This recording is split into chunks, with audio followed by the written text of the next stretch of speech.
Esteemed and distinguished school improvement leader, Mr. Lee, my dear HOS supervisors, faculty heads, performance standard leads, and the council members, IT admin team. Good morning to one and all. Assalamu alaikum. I hope all of you are fine. After 1 month plus semi-break, you can say, all are expected to be refreshed and be here with new ideas after the rejuvenation time. As you all know, today's session is to discuss about the two subjects. One is the creation of the new SDP, School Development Plan, for the available months before the next inspection happens. It is expected to be on January or February of 2027, because 18 months would have been over by then. So now we are actually in need of a contingency plan, expected to be on an emergency zone as well. With the support of Mr. Lee, under his auspicious leadership, we will be able to accomplish uplifting of the rating from good to very good. In this session, specifically, we are going to discuss one area is creation of SDP, and another area is developing curriculum adaptation document in collaboration with the faculty members. In order to develop both documents, the SDP and also curriculum adaptation document, we have to undergo a sequence of procedures. All these procedures will be explained in detail by Mr. Lee. I am doing only an intro. What I have to share with you is a general view about all these procedures. In connection with or with regards to the SDP creation, the first requirement is we need to identify the action targets.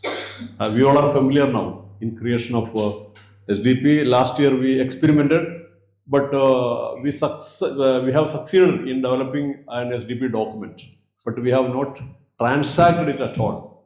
It was just like fulfilling a statutory requirement, like we prepared one. You got the ample experience also how to create it. Now, what we need is, we have the action targets in the previous inspection report as recommendations. So we will snatch out for each PS performance standard, there are specific recommendations, minimum 3 are there. And for each subject also there are specific recommendations. So these recommendations we will snatch out from the inspection report. These are the action targets. And for each action target, we need to have at least one success criteria. Better to confine to only one success criteria, because the more the success criteria, the more jumbo the document will be. It will be oversized, it will not be user friendly. So we can confine to only one success criteria. But each success criteria is expected to have specific initiatives, actions, specific initiatives. So this initiative should be implemented uncompromisingly and irresistibly. This is the mandate given to all of us. So the PS lead, with the support of the PS council members, the faculty heads, with the support of the faculty members, somehow should showcase that these things are happening practically. Because we will design the initiatives which are workable, action-oriented, affordable, realistic, and also will be benefited for large majority or almost all students across the phases and across the sections. Because that is the terminology, that is the literature. We have to always professional language, quantitative terminologies, you know. So large majority or almost all we have to target for. Okay, once this one session is over, you will be assigned to prepare the document of SDP. While preparing this, you have to consider the views of your team members. There must be a brainstorming. session, so that the collective idea must be there, compound impact should be there. Then what will happen from this should be over. We have corrected timeline is there. Accordingly, end of this month, by April 30th, you have to prepare the draft of the document, okay, for each PS and for each faculty. Once this is ready, according to the timeline, by end of this month, you have to create what? The draft. Okay, once the draft is ready, from April 30th onwards, what will happen? You have to schedule a meeting with the senior leadership team, principal, this school improvement lead, Mr. Lee, and then myself also. We will go through all the details and suggestions. There will be a kind of sessions for refinement further. Once the document is completed, then you can upload it or submit into the Google Sheet. Okay, so this is ready. Then what is next? You will take a printout of in the poster size. A3 or A2 size, and it will be displayed on one of the boards in the meeting room. So this is a visual display board, we can say. Visual display, on the visual display board, our SDP will be displayed for each PS separate and for each faculty separate. There will be. Also, there will be a checklist. So time to time we will review, evaluate how is the impact. So accordingly, the checklist will be putting tick mark. So this is how, again, when we come to the creation of a curriculum mapping document, it must be an ongoing process. All of a sudden, we cannot create the full document for the whole year. So for the first term, as and when we teach a particular chapter or lesson, for that particular lesson, we will create the curriculum adaptation document also, parallelly. So it's an ongoing process. Every fortnightly or end of the month, we will review it, curriculum mapping. Okay. So by end of this term, by June, end of June, the curriculum mapping for the first term will be completed. And then for the next term, second term, during the summer vacation, some days, some time we can commit for developing it. When some relaxed time you can commit. So it will be also, we can advance a lot. Okay. So these are all the things I wanted to share with you as part of introduction. Now I hand over the mic to Mr. Lee. Please proceed. Most welcome. Thank you so much. Thank you, Abdul. Firstly, welcome everybody. It's really important now that we try and implement some of the things that we should already be doing across the school. Looking at the inspection findings and putting into place the recommendations that ADEC made to the school.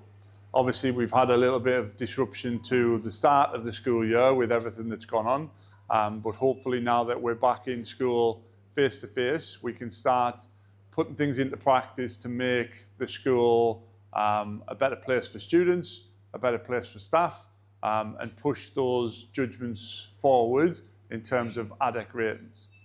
One of the things that you will hear me, Abdul, the senior leaders talk about a lot of is consistency.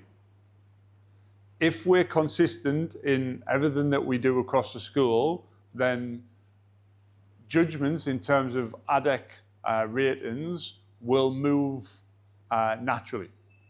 If we have consistently good quality teaching, if we have consistently strong leadership, if we have consistently good planning and curriculum, then judgments will move in the right direction. So it's not about changing what we're doing, it's about being consistent in how we work across the school, okay?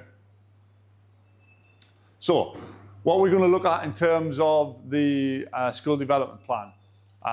The planning part of it, the execution, the monitoring, and the impact. Now, we did this session a while ago with heads of department on best practice KPI setting, so we're going to go through a little bit more of that today. But I want you to understand what the KPIs are, how then you put success criteria in place, and what the actions from that will be, okay? Because if you don't have strong KPIs and you don't have strong targets and they're not measurable, then there's no point having them in the first place, okay? It's better to have very small, strong KPIs than lots and lots of weak KPIs, because that just becomes overload, becomes hard to manage, becomes hard to measure, becomes hard to report. Okay? So, as I said, inconsistent practice is why schools don't move in judgments. We need to be consistent in our practice across the school, whether that is consistent in terms of the delivery of lessons in our teaching, or whether that is consistent in the approach we take to accountability with staff. Okay? So, why it really matters to try and move the school from good to very good. Obviously, it was a great success last year in ADEC achieving the good status after the work that the school's put in over a number of years. But now the target is to strive towards moving the school to very good. Okay?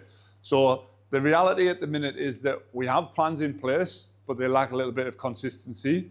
Okay? There's some limits on terms of the measurable impact on the students' outcomes. So our gap is to move from good to very good.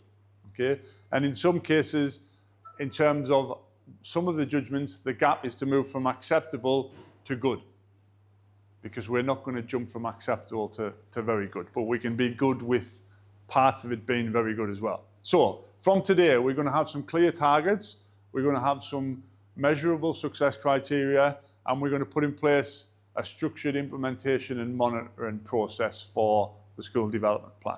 Okay? And if you're doing something and it's not measurable, then you can't demonstrate improvement. Okay? So it's really important that when we look at things, that they are measurable, and we can put our data and evidence behind that to show the impact that we've had.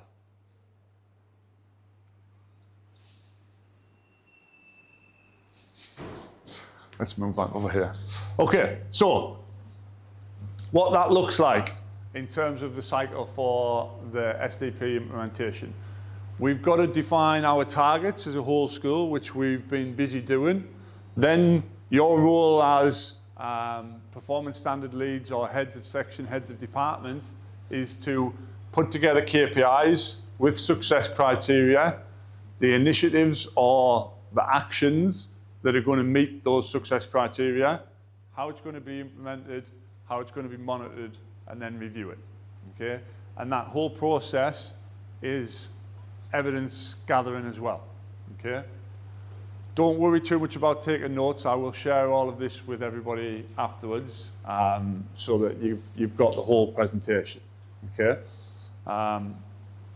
So the key part of that is we can't skip any of those steps. We have to follow that process, because if we don't monitor at any point, then we can't show the impact that we're having. We can't demonstrate if it's working, if it's not working. Okay?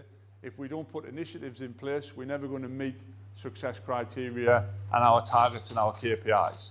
If we don't implement what we've said our success criteria are, then we're never going to be able to meet our target. So it's really important that we follow all those steps. And when we're looking at our targets, the targets for the school that we've discussed come from the inspection reports.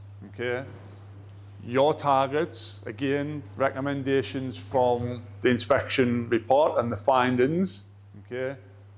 MOE subjects, core subjects, English, Maths and Science. So some examples there: improved reading fluency in phase 1, increased problem solving in Maths, phase 3 to 4, enhance inquiry in Science.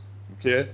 So if those are some of the targets, then we need to think about the KPIs and the success criteria that are going to reach those targets. And the key note there is that the targets have got to come from our inspection gaps. Okay? That's the only way that we'll demonstrate to ADEC that we've looked at the inspection and we've put measures in place to improve student outcomes. So, it won't take 5 minutes, but I want you to have a think about one KPI that you've got from your department, okay? Can anybody share a KPI that they might have from their department? Anybody willing to share a KPI that they've got from their department that was from last year's SDP or from this year's that they've started to prepare? Anybody willing to volunteer?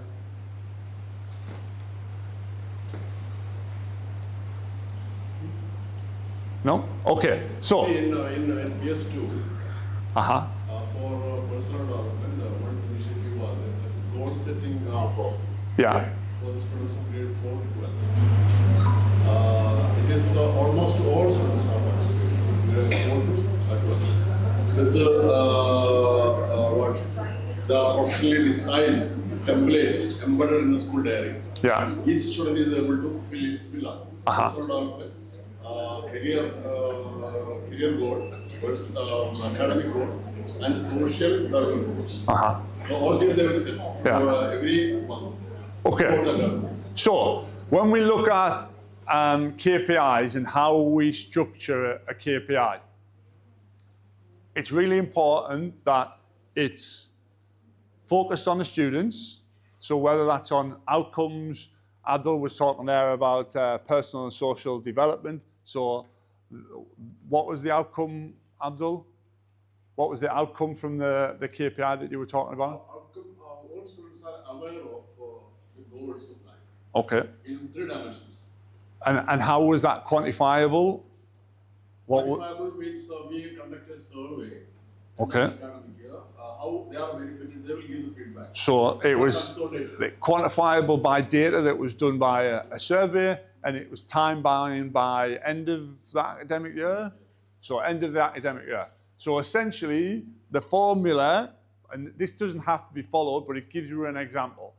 By a particular date, what percentage of students will achieve a specific outcome, and how will that be measured? Okay? Those are the key things. It doesn't have to necessarily be in that order and written exactly like that, but that's the key things that need to be in a KPI, okay? When are you going to do it by? Okay, who's it going to involve? What's the outcome going to be, and how is it going to be measured? Is it going to be measured through student outcomes in internal and external assessments? Is it going to be measured by, it might be something around lesson and the quality of teaching. Is it going to be measured by lesson observations of teachers? Is it going to be measured by student voice? Is it going to be measured by learning walks? Is it going to be measured by performance management? Okay. So, these are the questions that you need to ask yourself when you're writing out your KPIs as well. Okay. In your departments, in your performance standard committees. How are you going to improve? How are you going to prove that it's improved? What data are you going to use? What is success going to look like? Okay. And is it ambitious enough for very good? You need to, I'm going to share a leader's handbook that has all of the language and the terminology for each performance standard taken from the very good rating in the ADEC inspection framework. Okay, so that you can understand what are ADEC looking for when they are trying to judge a specific performance standard at very good. Okay, now when they talk about lessons and students' outcome, they talk about the large majority. Okay, now the large majority, anybody know what the large majority is in terms of percentage? Yeah, so 61% or above, okay? So if they come into a lesson and they are looking, is the majority of students in this class making progress? Okay, are the students that are the bottom 20, are they making expected progress against their baseline? Okay, and that's what they're going to be looking at. Same when they look at student outcomes, same when they look at the leadership from a perspective of if we're talking about learning and high quality teaching. We need to demonstrate that a large majority of our teachers are delivering very good lessons or above. Okay? So, when you're putting your KPIs together, one KPI statement, I've put 2 to 3 success criteria there, but try and keep it, I think Abdul said 1, try and keep it small. What we don't want is, I think the last SDP document was nearly 100 pages long or something, okay? If there's far too many success criteria and initiatives, it dilutes the focus, and you can't focus on what you really need to be doing, okay? Also, that document then becomes a huge document to try and manage and to try and keep a track of, okay? So really focus on the KPIs that are going to have the biggest amount of impact, that's going to address the inspection recommendations and findings, okay? Look at your baseline data, look at the timeline, okay, and make sure that you've got strong KPIs rather than lots of little ones. Okay, it's easier to manage one strong KPI than it is lots of little ones that might not be very strong. So, an example there. Improve reading is very vague. Okay? When we think about what we've just spoken about there in terms of that formula, in terms of who is it going to target, when is it going to happen by, is it measurable, improve reading doesn't cover any of those. Okay? 80% of students in grade 2 read at or above age-related expectations by term 3 is a much stronger version of that, okay? It's doing the same thing, it's just something that is measurable, time-bound, student focus, and linked to data, okay? And then you can demonstrate that much easily. If an inspector comes in and says, okay, tell me how reading is improved, how do you manage to do that if you don't know I was striving to get 80% of my students in grade 2, okay? If you can demonstrate that you've got 80% of your students and they ask you the question, show me how 80% of your students have improved their reading. That's easier for you to demonstrate that because it's quantifiable, okay? I think we spoke about it before when we did the SDP and the middle leaders KPI setting as well. If you've got something in your KPIs or from last year's SDP and you can't measure it, take it out. There's no point having things in that aren't going to have an impact. We spoke about before, doing things across the school that have impact and drive outcomes. If there's something that's in there that's not really impactful and it's not measurable, take it out. Or look at it seriously whether it needs to be amended. Okay, when we're talking about initiatives, okay, if we're trying to get 80% reading at an expected level, those are some of the initiatives that could potentially be used. Okay, so these are the types of things that you need to think about when you're putting your SDP sections together. What are the initiatives that you're going to do and put in place and action to drive the desired outcomes for your success criteria? Okay?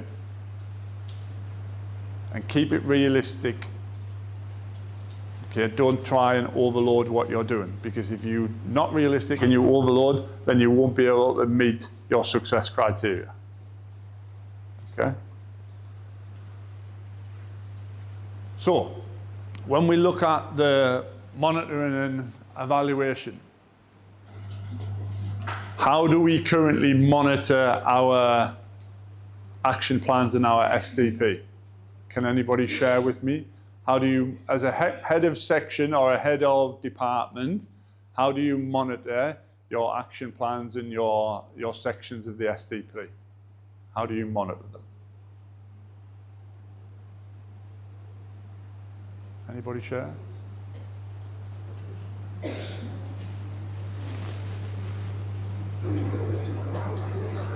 Who's willing to share what they do? for their action plan or their part of their SDP.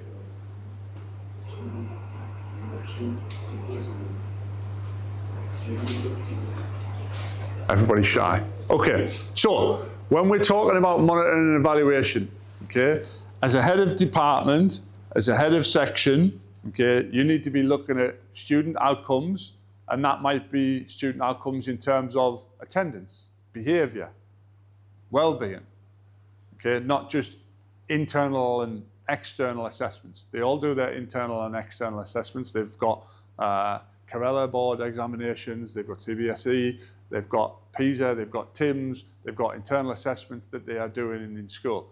Okay, so there's lots of data there that you need to look at. Lesson quality is then on the teachers, that's not on the students. Okay, so that's learning walks, learning environments, the quality of provision in the classroom. Is the teacher teaching to the curriculum? Is the teacher adapting the curriculum for the needs of the students? Okay, are they making the lessons collaborative? Are they doing higher order thinking skills? Okay, are they allowing the students to have group work? Okay, all those things that come into lesson quality. And then work scrutiny.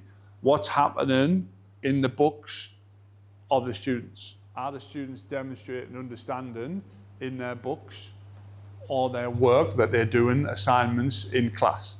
Okay, because that's where inspectors will come in and look. Okay, when they talk about progress, they'll pick up a student's book and they'll go through the book and they'll see from point A to point B. Has that student demonstrated progress? Because as an inspector looking at a lesson, it's very difficult for me to see progress over time in 45 minutes of a lesson. But I'll see progress over time if I look at a student's book and I've got that book from January until March. I can see the work that the student's been doing and I can see if there's progress there.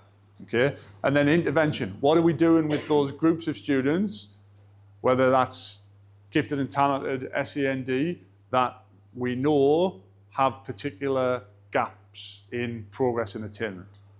Okay? So, some of the things that we use for that. RAG rating. Everybody will have used that before. Red, amber, green. Is it on track? Green. Is it in progress? Amber. Is it not working? Is there something that we need to action? Red. Okay? Easiest way to monitor those things. And then, are we looking at our action plans? Are we looking at our planning, our curriculum? Are we looking at our school development plan, success criteria on a weekly, bi-weekly basis? Okay? It's not just there for a tick box exercise. Okay? Monitoring and evaluation is the tool and the mechanism to make sure that we push outcomes across the school. If we don't monitor and evaluate, we don't know what to action from it. Okay? If I'm looking at something and one of the teachers in my department hasn't planned, I then need to hold that teacher accountable.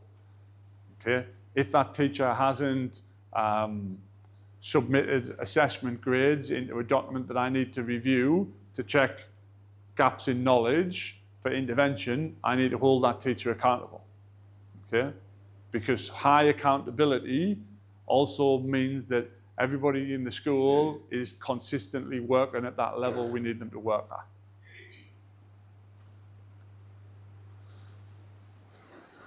Okay. Oh, I gone the other way. So, quick example there. RAG rating dashboard.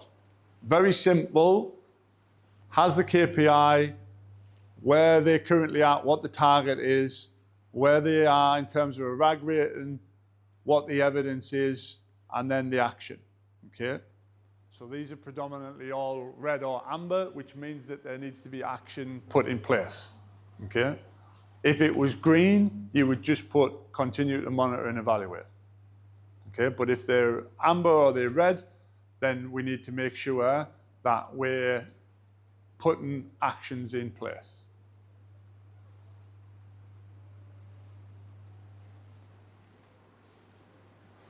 So,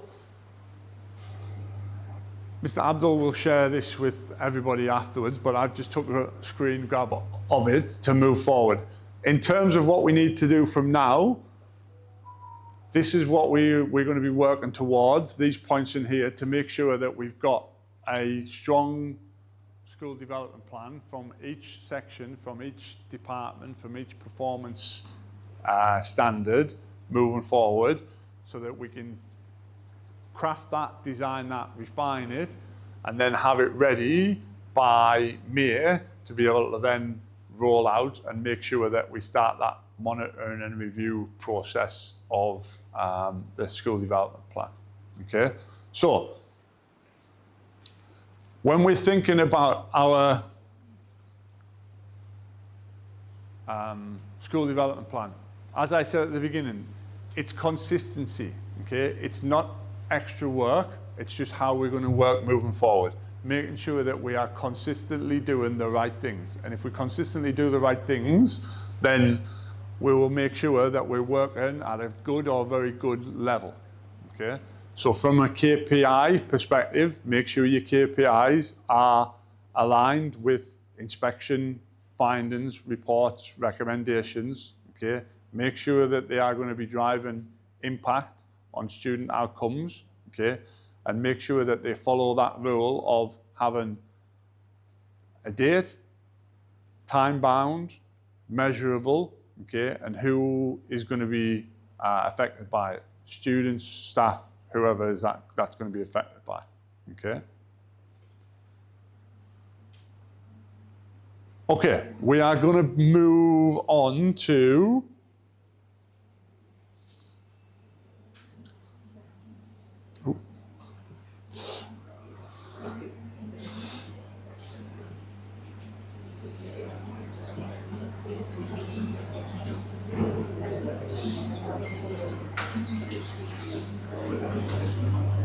before we start curriculum adaptation, has anybody got any questions around SDP, KPIs? Anybody got any questions that I can answer now before we move on to the next session? No? Okay. What I would like to do over the course of the next week or so is I would like to meet with heads of section, heads of department, performance standard leads to chat about your KPIs that you've got in mind, so we can help refine those a little bit. Now, I'm happy to do that in groups. You don't have to come individually. So if there's a few of you want to come and you're all free at the same time, let me know. I'm happy to sit down and go through that with you in small groups. But I think it would be really worthwhile for you to have the opportunity to sit, talk about your KPIs, think about what they're going to look like. I can give some feedback, and then you can go away and refine them a little bit more, okay? So please let me know when you're free to do that, and I can schedule it. It can be online or it can be in person, face-to-face. That's entirely up to us to decide, okay? So we're going to move on to curriculum adaptation and modifications. Before I pull the first slide up, can somebody tell me what a curriculum adaptation is? Anybody tell me what a curriculum adaptation is? Anybody want to share?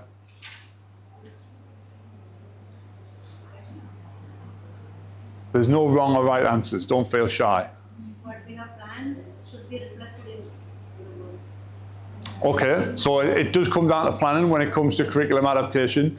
I think this is one of the main reasons why I sent out the presentation last week and that presentation is at the back of this presentation for everybody's reference. I'll leave it in there.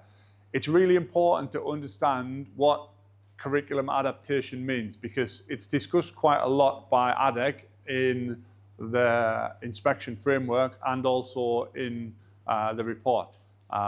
For curriculum adaptation, we're rated as acceptable, so there is quite a little bit of work to do. Okay? But it's important that as heads of sections, heads of departments, you're able to understand what it means, and we'll go through it in this presentation, but also that you can then pass that on to your teachers in your department so they understand what it means, okay? Because without understanding what curriculum adaptation and modification means, they're not going to be able to do that in their lessons if they don't understand it first, okay? So, we're going to look at what are curriculum adaptations, diagnose some of the current gaps, apply some immediate improvements that we can put in place, and then prepare for a mere implementation in terms of curriculum map and curriculum adaptations across subjects in the school.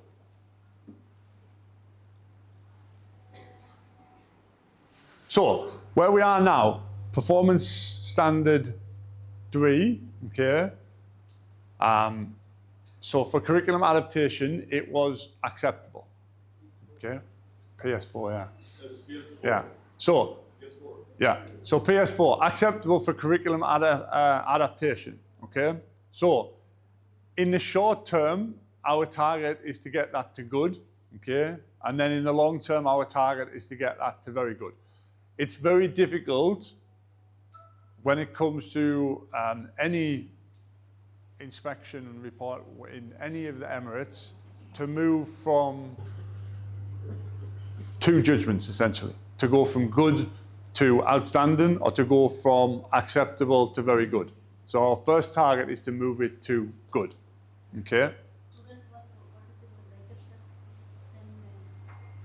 So this one, special educational needs, so inclusion, or EAL, English as an additional language. Now, nearly all of the students in this school will be English as an additional language. Those curriculum documents and some of the plans that have been put in place as well. So, what's going to happen now? Okay, this is implementation. Okay, from today's session now, we need to now go away and we need to implement this. We need to put this into practice. Okay, so the draft's going to be put in place. Okay, I'm going to review it with heads of department as well. We're going to look in lessons to make sure that adaptation is happening. When we do lesson observations, we'll be looking in there for adaptations as well. And it's going to be linked to performance management. Okay, so we're busy working with HR, looking at performance management. So we'll put something in there around performance management in terms of, for the teachers, what should their lessons encompass? What should they include in their lessons when they're delivering their lessons? Okay, any questions? So, in the back of this presentation, I'll just whiz through it, but there's a lot more detail in there in terms of the types of adaptation and modifications that can be used. So I'll leave that in there and I'll share it with everybody so you've got that in a little bit more detail to be able to share with your teachers. Okay? But hopefully everybody now understands what adaptation means from a curriculum perspective and live in a lesson. It's really important now that we pass that down to teachers in our departments so they understand this is adaptation, this is how you do it, okay? And make sure that we put those 4 immediate actions into place with some of our teachers for the students. Okay? Do you want to take over, Abdul? Okay, well, it's also a sequence program. A sequence like. I don't know if I put it in this slide, Abdul. Let me just check. Paper, and in that document, being delivered and reflected around the school in the classroom. So having it in a document is fine, but it needs to be demonstrated and showcased in the school. And it's the same when it comes to a lesson observation. Like if I'm going to do a lesson observation and a teacher's got a plan there, I want to see that that plan is being delivered to a high quality by the teacher. Because sometimes you can have the best lesson plan in the world, but the teacher doesn't deliver what's in the lesson plan.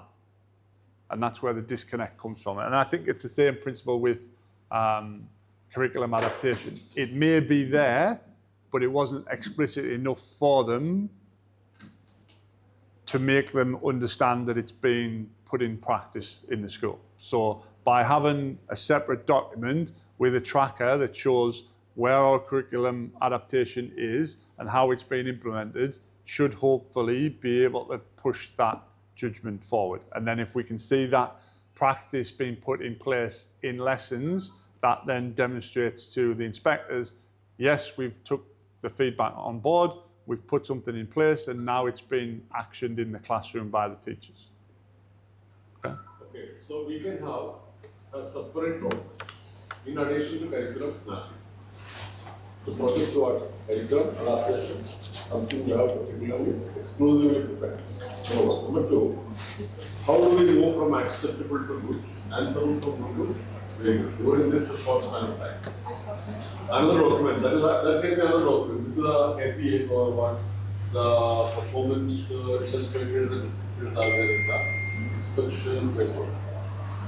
So these are the targets. We want to have the standard as per the criteria mentioned in the descriptors and illustrators of the inspection criteria in BS3. That is what we mentioned it here as curriculum adaptation tracker. That document we need to prepare. Yeah. So any particular design curriculum tracker, adaptation tracker. Oh yeah, that's what. Yeah, so I'll create a template and I'll share it with staff to put in the curriculum adaptations. It'll essentially be a draft. So if you want to give feedback on it, you can give feedback on it. But I'll prepare a draft that you can put in. What are the units? What's the curriculum adaptations that's going to be in place? What strategies are you going to use, etc., etc. So we can see that, and it can be mapped right across term by term for each subject. Okay. So we can create one sample. Yeah. So we have a doubt regarding this curriculum mapping document also. We do have two types of mapping template. Which one we need to follow now? That is the normal curriculum mapping and the NIM curriculum mapping. Both of them are with us. And some of the grades we need to make as well. For grade 10, grade 9. NIM curriculum mapping is meant for what? NIM inspection. So general inspection, that is not on. That also we can show. We have this NIM potential. So that in BS2 pointed to what is Islamic UA identities, culture, UA culture. There we are acceptable. The other one, we are 2.1 is what we read, but 2 is acceptable. What is this? There also we failed. We have all those things, but we did not succeed. So is it possible to club both of them? I come and pop into the meeting room if I'm here. I'm more than happy to have 5 minutes chatting with you and going through review and stuff and having a quick conversation, because I think sometimes it's easier to solve things with a quick chat and a discussion rather than emails, documents flying around, because it's easier to make sure everybody's on the same page when you're sitting across from the table having a conversation. Okay? Then one more thing in preparing the LLP for language, English, social studies, mathematics, and then science. For all this, he is having one software. It should be one agency. That is what is it? IXL. IXL, yeah. IXL. Yeah. That can be used in your LLP. For 6 months, it is free available with the digital resources. At the minute we've got Bravo for the Arabic How is it? department. We've got a trial for that for 6 months. I'm working with IXL to try and get a trial. It's the same principle essentially. It's a intuitive online learning platform. So teachers get access to it, students get access to it. They earn badges for the types of activities that they do, but it's progressive learning. So if they're working at a particular level, it'll challenge them. If they struggle, it'll give them easier tasks to do.